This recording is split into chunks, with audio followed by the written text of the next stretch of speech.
The Swedenborgian Church is a small Protestant denomination. We focus and draw on our view of the Christian life and faith on the theological writings of a man named Emanuel Swedenborg.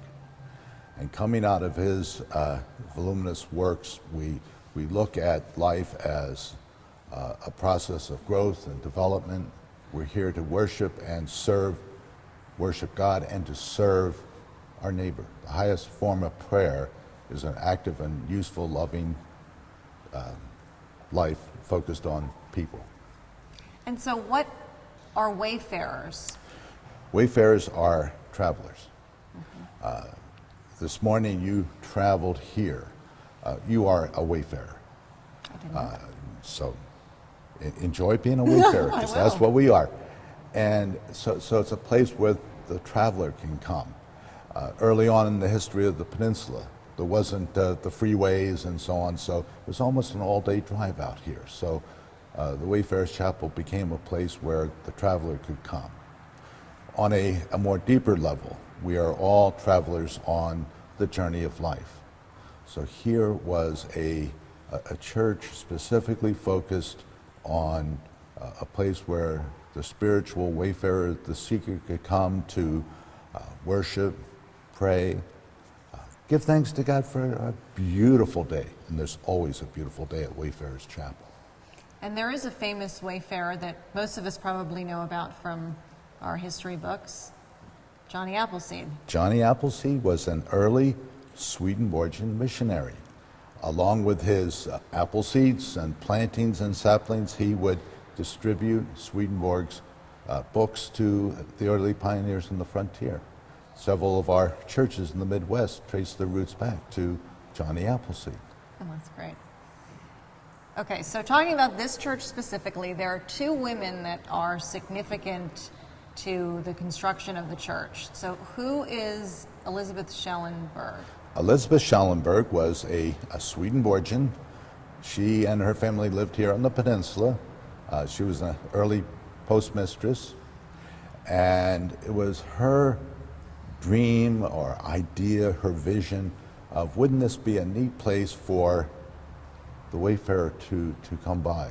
Again, being an all-day trip from Los Angeles, many people drove out on a Sunday drive, and here they could stop out for that sense of both natural and spiritual refreshment.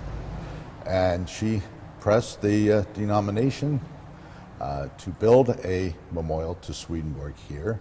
The National Church did accede to that, and the war, though, stopped all the construction. Okay. And Ralph Jester was the original architect. He lived right up here behind the chapel on Narcissa Drive. Well, we should mention also that the other woman involved in this scenario, and she plays an important part, is Narcissa Cox Vanderlip. Yes. The Vanderlips, again, at one point owned most of the peninsula, I understand, and they were also members of the church back in New York. And again, she was very much part of the vision, and she donated the 3.5 acres that the chapel site sits on.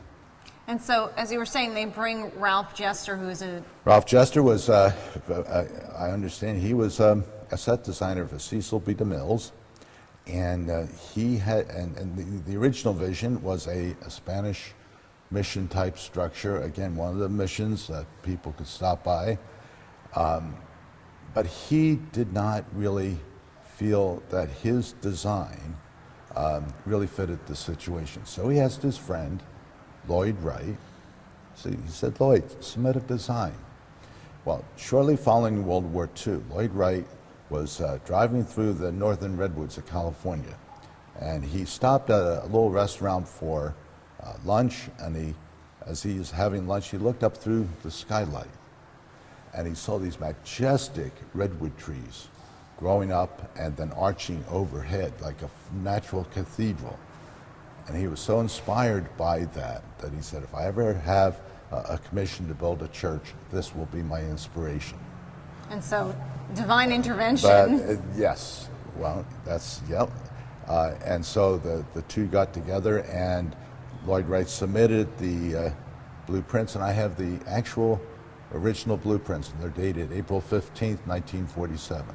So when the church was, well, the design were approved and then the church was eventually constructed, it's a pretty far cry from a Spanish mission style church. It's pretty radical. I mean, it's radical. It seems radical even now. Was it well received? Very well received. Again, the nature, the site, all blended in, and being open to much of the symbols and biblical symbols that struck a real responding chord in Swedenborgians.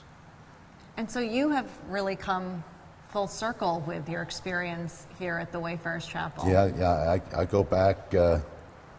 I attended the original dedication of the cornerstone on July 16th, 1949.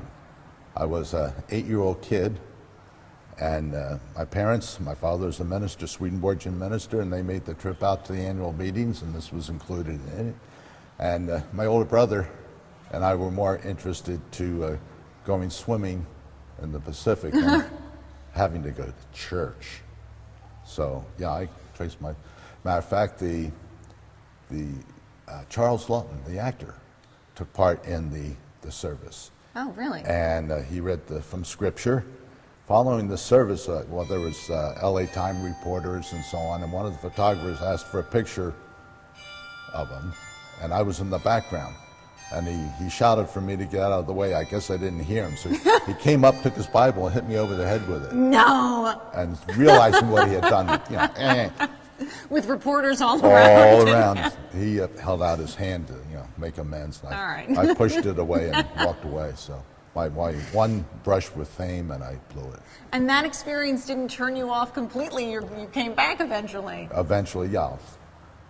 So I have very dim recollection, but I was there. So. That's great. So you've been here for so many years. Have you seen any great changes to the structure, to the area? Well, certainly the whole surrounding area has grown up. I think one of the great things is that this whole part of the peninsula now is part of the Palos Verdes Land Conservancy, preserving this for the use of not only our generation, but future generations to enjoy the beauty and so on. The chapel itself has grown and always will grow. Don't think of this as our nickname, the Glass Church. Think of it as a tree chapel. If you think of this as a tree chapel, then you get more of a feel of what the chapel's about. It's a sacred space within a grove of trees where people can come and worship. And the more the trees grow and they're really incorporating the chapel into... More we get that feel of growing up and arching overhead that natural cathedral that Lord Wright, 60-odd years ago, envisioned. So, yeah, it's great. And so this is all on Conservancy land, so... No, the Conservancy's around us. Around it, okay. Right. The denomination actually owns the property there. So there's no chance that, like, Donald Trump is building a hotel behind the church? Nah. No, well, thank goodness for that. we will not get trumped out. That's good to know. So you hold Sunday services here. We have a Sunday service every Sunday at 10 o'clock. And unlike other churches, there's not a membership here. It's not a parish serving church. That's been part of the vision from the very beginning. Again, it's for the wayfarer. We have a group of people who look at this as their spiritual home, and they will come to the services on Sunday services. We have Christmas Eve services, Easter sunrise service in our outdoor amphitheater. It's a whole variety of worship experiences. And again, people are welcome to come. So all faiths are welcome? All people, regardless of who they are and what they are and where they're from and what they believe and so on. It's here to enjoy the setting and the presence of God. So for people that don't come for Sunday service, but they come and they walk in the chapel and they experience the effect that Lloyd Wright originally intended. Yeah, we're open every day of the week, and we have people who will come. Over the years, it's been a a fantastic experience to watch someone, and I will see him seated in the chapel, and I will look at him and I will see tears. Really?